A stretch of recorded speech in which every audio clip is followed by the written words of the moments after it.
my inspector showed me a laminated card which is in the side drawer of one of the bedroom cabinets of a picture of these teddy bears all in situ. And he said the reason for that picture is that the mates have to put them back exactly like it's in that picture. He said if they don't, he shouts and screams and abuses them. He thought the rules didn't apply to him, but today, the truth about Prince Andrew's jaw-dropping private behavior is spilling into the daylight, and it's far worse than anyone imagined.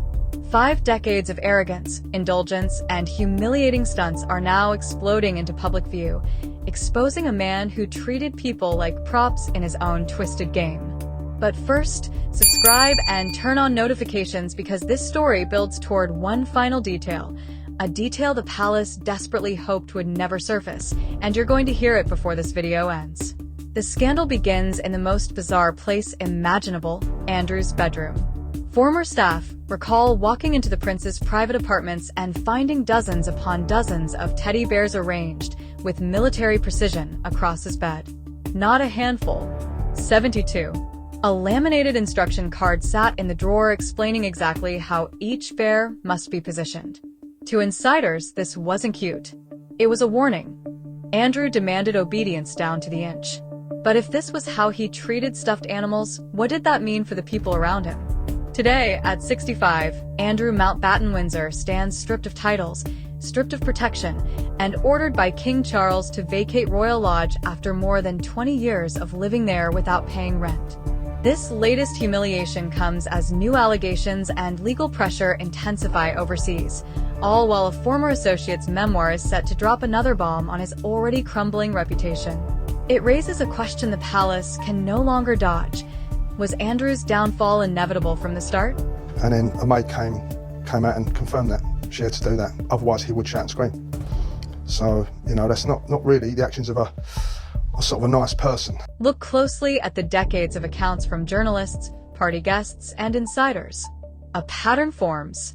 Andrew didn't simply behave badly. He behaved like a man who enjoyed making others uncomfortable. These weren't harmless pranks. They were power plays. One aristocratic woman summed him up bluntly, "The most boorish man I have ever met." And as we move through these stories, you'll see exactly what she meant. So what shaped this unsettling persona? Writer Craig Brown recalls a disturbing incident when Andrew was just 17. At a house party, he reportedly barged into a room of young women at 2 in the morning, claiming he couldn't sleep because there was a ghost in his room. Then he asked if he could climb into their bed. They threw him out instantly, but the point was clear.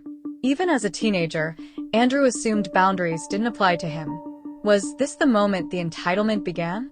Another journalist described Andrew casually strolling into a young woman's room while she brushed her teeth.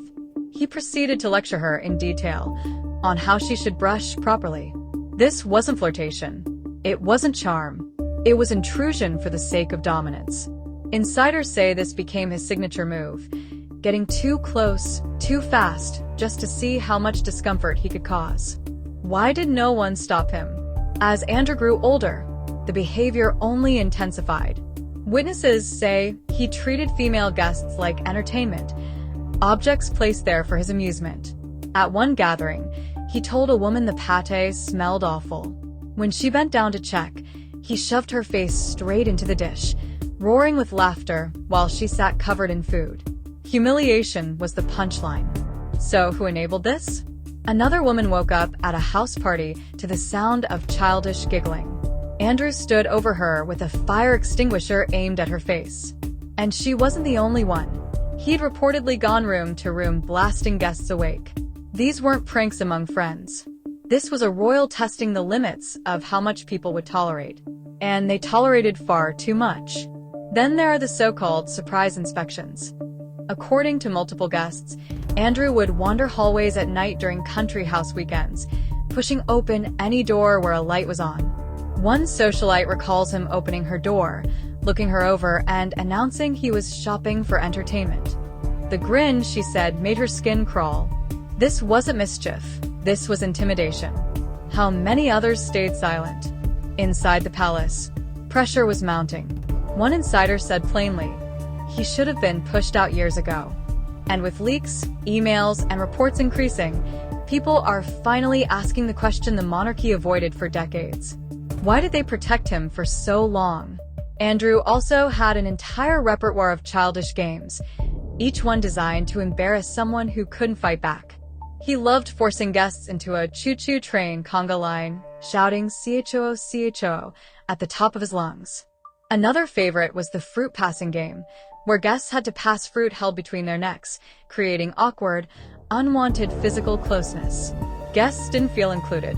They felt cornered. And yet, the behavior kept escalating. Then came the infamous mustard trick. He'd tell guests to close their eyes, make a wish, and clap.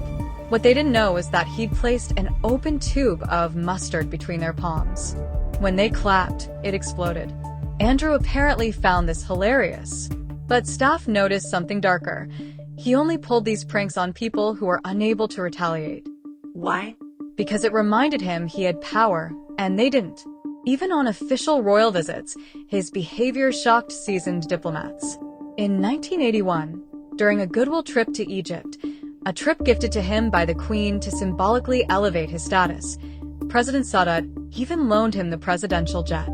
And yet, instead of professionalism, Andrew reportedly spent the trip fixated on another guest's wife, drawing unwelcome attention. At a society party thrown by the British ambassador, he allegedly jumped fully clothed into the pool and dragged a hostess in with him. She emerged humiliated. He was delighted. Is this what royal representation was meant to look like? And the men weren't spared either.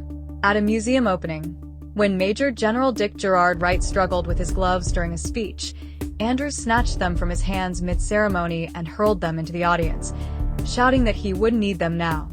Witnesses described the moment as shocking, not funny. Yet again, a royal acting like an unruly teenager, backed by a system that never told him no. One of the most upsetting claims involves broadcaster Tanya Breyer. At a society event in 1992, Andrew allegedly walked up behind her and unzipped her dress, in public, for the amusement of others. Another young woman recalled him mocking her profession during a formal dinner, loudly announcing to the entire table that her job was terribly uninteresting. Dinner companions said his humor was crude, lavatorial, and often centered on women's underwear. This wasn't eccentricity. This was derision as a sport. Insiders suggest Andrew's personality was deeply juvenile and that he provoked people simply to see how far he could push them. But these were not pranks among equals. They were humiliations delivered from the height of royal privilege. Many of his targets were young women and staff, people who had no power to object. And the palace, for decades, protected him, covered for him, dismissed it all as just Andrew being Andrew. Until now. On November 6th, King Charles finally stripped him of every remaining title and privilege. This decision came days after the release of Virginia Giuffre's autobiography and a growing understanding that the public would never, ever, accept Andrew returning to royal life. The Andrew we see today? He didn't emerge from nowhere. The signs were always there. Prince Andrew, no longer HRH, no longer a working royal, soon no longer the resident of Royal Lodge, now faces the consequences he evaded for a lifetime. These stories reveal a man who demeaned, belittled, and humiliated others because he believed he was untouchable. But times have changed, and the walls have finally closed in. Tell me what you think. Should more witnesses come forward? Did the palace act decades too late? And what does this say about the culture that protected him? Don't forget to like, subscribe, and hit the bell for daily royal truth bombs. Click the video on screen now, because the next story exposes the one royal scandal the firm still hopes you never hear.